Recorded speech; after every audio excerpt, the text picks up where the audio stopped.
Sahabat Rema yang terkasih dalam Kristus, berkah dalam.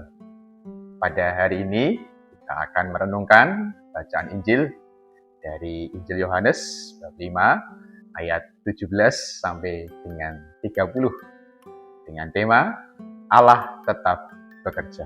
Saudara-saudari yang terkasih, sabda pada hari ini menyingkapkan kebenaran bahwa Allah tetap bekerja dalam perjalanan hidup dan iman kita, tetap mengasihi, memulihkan, mengampuni, bahkan menuntun kita agar kita pun juga bangkit kembali dari hal-hal yang jauh dari Allah inginkan. Sama dengan itu pula, kata bekerja mengajak kita bermenung juga bahwa karya Allah akan tetap berlangsung hari ini, sekarang, dan sampai selama-lamanya. Dan tentunya karya itu harus menghasilkan buah dalam kehidupan kita. Bahkan mungkin ketika Tuhan merasa jauh dari dalam hidup kita, karya Allah tetap bekerja meskipun kita belum paham sampai sekarang. Tapi karya itu mengajak kita untuk memulihkan hati kita. Dalam Injil hari ini, Yesus berkata bahwa anak tidak dapat berbuat apa-apa dari dirinya sendiri, selain dari apa yang ia lihat dilakukan oleh Bapa. Bahwa dalam sabda ini ingin mengingatkan kita bahwa apapun yang dilakukan Yesus, seluruh hidup Yesus dilakukan dalam kesatuan dan ketaatannya dengan kehendak Bapa. Dari sini kita dapat belajar bahwa dalam perjalanan hidup dan iman kita pun juga diajak untuk bertumbuh dalam iman yang lebih dewasa, supaya hati kita, rencana kita dapat kita selaraskan dengan apa yang menjadi kehendak Tuhan atas hidup dan karya kita. Bahwa seluruh kekuatan rohani yang kita miliki bukan pertama-tama soal hebatnya kemampuan kita, tetapi dalam kesediaan kita untuk terus taat dan percaya pada kehendak Bapa. Yesus juga berkata bahwa anak menghidupkan siapa yang dikehendakinya. Kata menghidupkan di sini mengajak kita juga bermenung bahwa Yesus sungguh memberi hidup, memberi kita semangat bahwa dari yang lemah kita dipulihkan untuk menjadi bernyala kembali.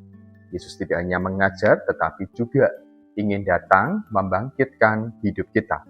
Ia sanggup menghidupkan hati yang mungkin jauh dari Tuhan. Ia sanggup membangkitkan semangat kita yang mungkin juga pudar, atau bahkan iman kita yang tentunya sangat terasa jauh dari Tuhan. Yesus datang bukan pertama-tama untuk membangkitkan tubuh, tetapi juga ingin memulihkan, membangkitkan hati kita yang kadang juga tidak sesuai dengan apa yang dikehendaki oleh Allah. Dari sini kita juga bisa belajar bahwa mungkin yang hilang atau mati dalam hidup kita bukan pertama-tama tubuh kita, atau mungkin juga hati kita, semangat kita, kejujuran kita, bahkan pengharapan kita. Tentunya ini sangat relevan dengan perjalanan hidup dan iman kita. Aplikasinya tentu dapat sangat nyata dalam perjalanan hidup kita. Mungkin dalam keluarga ini, sabda ini mengajak kita untuk kembali jangan lelah membangkitkan semangat mengasihi yang mungkin telah pudar, semangat mengampuni yang kadang juga telah pudar. Injil hari ini mengajak kita untuk tidak pernah lelah berbuat baik dalam memperjuangkan kebaikan bersama dalam keluarga kita. Dan di samping itu, dalam karya pelayanan atau pekerjaan kita pun juga diingatkan bahwa kita bekerja, melayani, bukan hanya atas ambisi pribadi kita, tetapi juga mengajak kita bermenung apakah ambisi kita itu juga sesuai dengan kehendak Allah. Kita sebagai orang yang terpanggil diajak untuk terus mengasihi, melakukan pekerjaan, pelayanan kita dengan semangat kasih, agar kita pun boleh memiliki dasar yang kuat dan kembali menyelaraskan ambisi pribadi kita sesuai dengan apa yang dikehendaki Allah.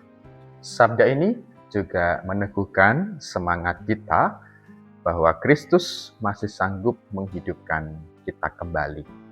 Ia ingin kita pulih, ingin kita kembali lagi, dan ingin kita berbuah dalam perjalanan hidup dan iman kita. Ia tidak pertama-tama mengubah keadaan, tetapi mengajak kita untuk melihat kedalaman hati kita, memulihkan hati kita yang mungkin hancur, terluka, kecewa, dan syukur-syukur menguatkan hati kita, menjernihkan hati dan pikiran kita, agar kita pun semakin lebih mudah untuk menjelaskan hidup dengan kehendak Allah. Yesus pun juga berkata, "Barang siapa mendengar perkataanku dan percaya kepada Dia yang mengutus aku, ia mempunyai hidup kekal." Bapak, dari sini kita bisa mengambil permenungan bahwa hidup kekal itu tidak dimulai nanti setelah kita meninggal, tapi dimulai sekarang dalam perjalanan kita untuk terus percaya akan kehendak Tuhan, bahwa hidup kekal menuntun kita agar kita pun diajak untuk semakin memaknai hidup ini. Tidak sekadar menjalani aturan atau hukum keagamaan atau rutinitas keseharian, tetapi mengajak kita untuk semakin memaknai hidup, bahwa hidup ini layak untuk dihidupi. Ada ungkapan, Tuhan tetap bekerja bahkan ketika kita tidak melihat tangannya. Bisa jadi Tuhan bekerja dalam diri sesama kita, melalui menasihati kita, mengingatkan kita, bahkan melalui tanda-tanda yang kita alami dalam kehidupan ini untuk semakin dekat dengan Tuhan. Dalam bahasa Jawa ada pepatah juga, Gusti Boten Sare. Gusti Boten Sare mengajak kita bermenung pula bahwa karya itu akan tetap berlangsung hari ini, sekarang, dan sampai selama-lamanya. Mungkin kita yang seringkali keturun gitu ya dalam mendengarkan kehendak Allah. Maka mari kita terus bangkit kembali, memulihkan hati kita agar lebih kuat, lebih jernih, dan tentunya semakin percaya akan kehendak Tuhan dalam perjalanan hidup kita. Pasca Prapaskah menjadi kesempatan bagi kita semua untuk memurnikan, menjernihkan hati dan pikiran kita agar kita pun dapat semakin mengasihi Tuhan dan sesama dengan segenap hati, segenap jiwa, segenap akal budi, dan dengan segenap kekuatan kita dalam usaha-usaha kita.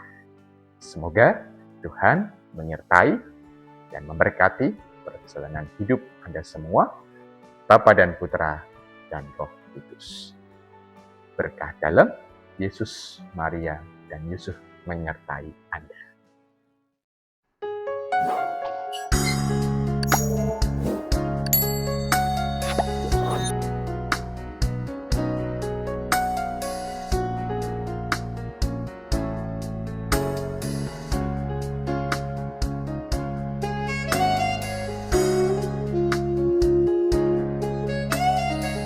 Sahabat Rema, sampai jumpa dalam program berikutnya.